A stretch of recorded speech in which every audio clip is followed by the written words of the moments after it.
Her şey küçük bir fikirle başladı. Phil Knight'ın aklında dolaşan bu basit soru yıllar içerisinde dünya çapında bir imparatorluğa dönüştü. Başlangıçta kimsenin ciddiye almadığı bu düşünce onu bir yolculuğa çıkardı. Sıfırdan başlayarak dünyanın en büyük spor markalarından biri olan Nike'ı kurmasına vesile oldu. Bir araba bagajında ayakkabı satmakla başlayan bu hikaye cesaret ve doğru stratejilerle nasıl dev bir başarıya dönüştü. İşte Nike'ın doğuş hikayesi. Last Story Bender'a hoş geldiniz.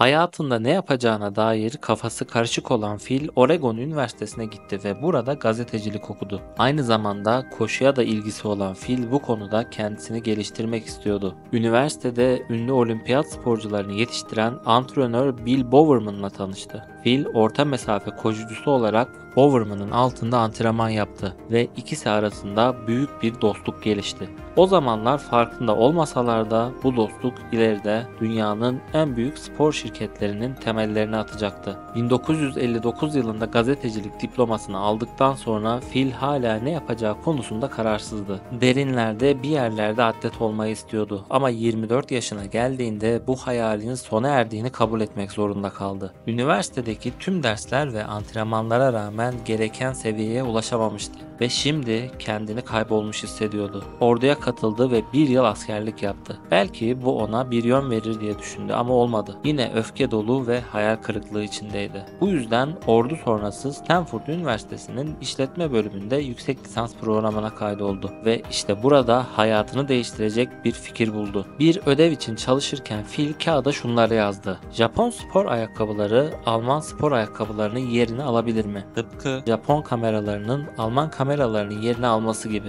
Nikon ve Canon gibi Japon kameralarının Alman kameralarının pazarını nasıl ele geçirdiğini fark etmişti ve bu koşu ayakkabılarında da aynı şeyin olup olmayacağını merak ettiriyordu. O dönemde Adidas ve Puma Amerika'daki en popüler koşu ayakkabısı markalarıydı ve pazara hakimdiler. Ancak Phil Japonların yeni ayakkabı tasarımı üzerinde deneyler yaptığını duymuştu ve bu ayakkabıları Japonya'da üretmenin daha ucuz olacağını da biliyordu. Bu düşünce Phil için adeta bir takıntıya dönüştü.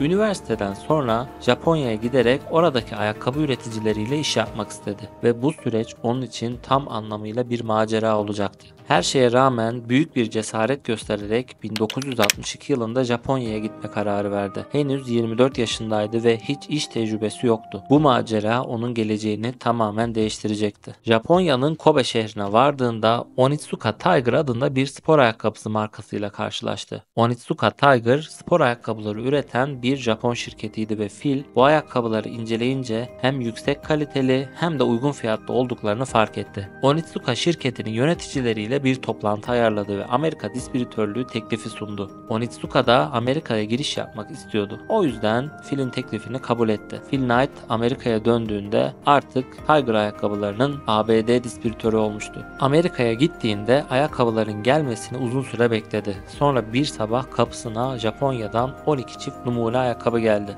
Phil Knight Japonya'dan getirdiği Tiger markalı ayakkabılardan o kadar etkilenmişti ki eski koşu antrenörü Bill Bowerman'a bu yeni ayakkabıları göstermek için hemen harekete geçti. Bowerman ayakkabıları çok beğendi ve Phil'e işbirliği teklif etti.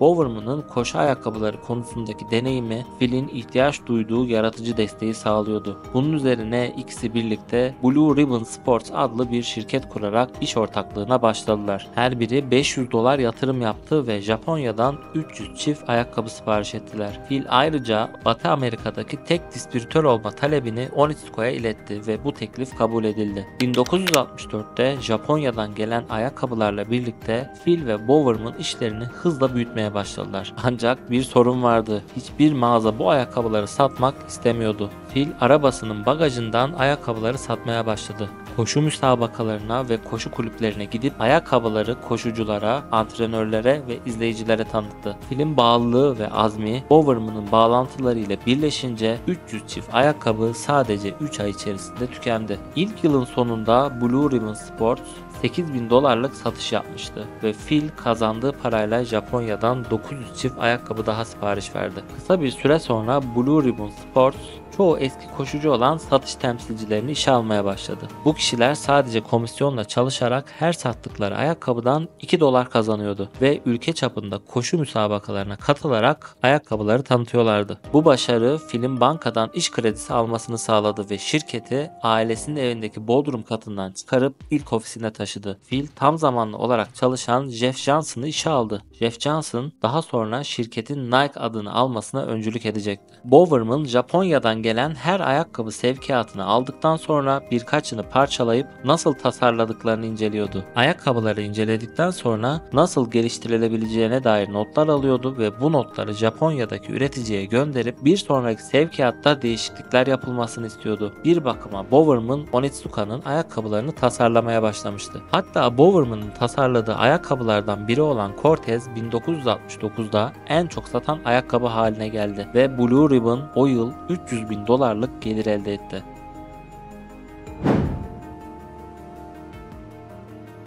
İşler tıkırında gidiyordu ama Phil Knight ve şirketi Onitsuka'nın arkalarından başka planlar yaptığını henüz bilmiyordu. Cortez ayakkabısı Amerika'da hızla popüler hale gelince Phil talebi karşılayacak kadar hızlı ayakkabı tedarik edemez hale geldi. Onitsuka Japon müşterilerine öncelik veriyor ve Phil'in sunduğu yenilikçi tasarım özelliklerini ve önerileri dikkate almıyordu. Bu durum Bowerman'ı sinirlendiriyordu. Bu yüzden Onitsuka temsilcisi Kitami ile bu durumu düzeltmek için bir toplantı yapıldı. Ancak Kitami satışlardan memnun olmadıklarını ve uzun vadeli bir anlaşmaya sıcak bakmadıklarını belirtti. Phil, Onitsuka'nın başka distribütörlerle görüşme yaptığını fark etti ve şirketi satma teklifini reddederek mücadeleye hazırlandı.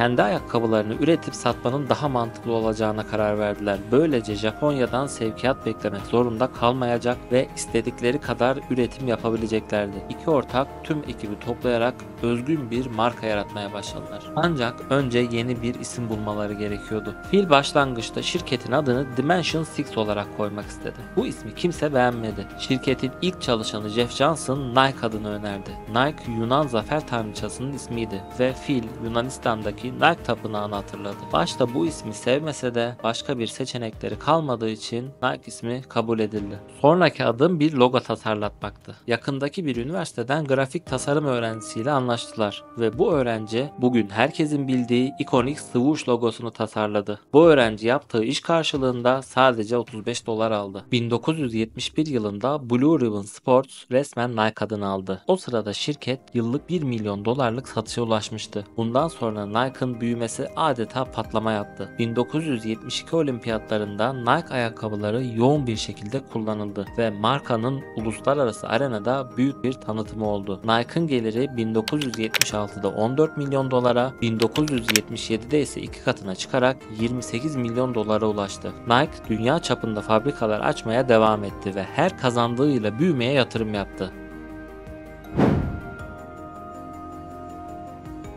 Daha sonra marka halka açık bir şirket haline geldi ve bu adım şirketin nakit akışı sorunlarını tamamen ortadan kaldırdı. Phil, Çin'de 2 fabrikayla anlaşma yaptı ve Nike, Çin'de iş yapan ilk Amerikan ayakkabı üreticisi oldu. Şirket spor giyim ürünleri satmaya da başlayarak hem gelirlerini artırdı hem de sponsorluk anlaşmalarında sporculara ayakkabının yanı sıra giysi de sunarak avantaj sağladı. Nike'ın başarısında ünlü sporcularla yaptığı sponsorluk anlaşmaları önemli bir rol oynadı. Tiger Woods ve LeBron James gibi ünlü isimlerle kariyerlerinin başlarında anlaşmalar yaparak bu sporcuların yükselişleriyle popülaritesini artırdı. Ancak en kazançlı anlaşma Michael Jordan ile olandı. Jordan'ın potansiyelini erken fark eden Nike, onun için tasarlanan Air Jordan ayakkabılarıyla şirkete yüz milyonlarca dolar kazandırdı.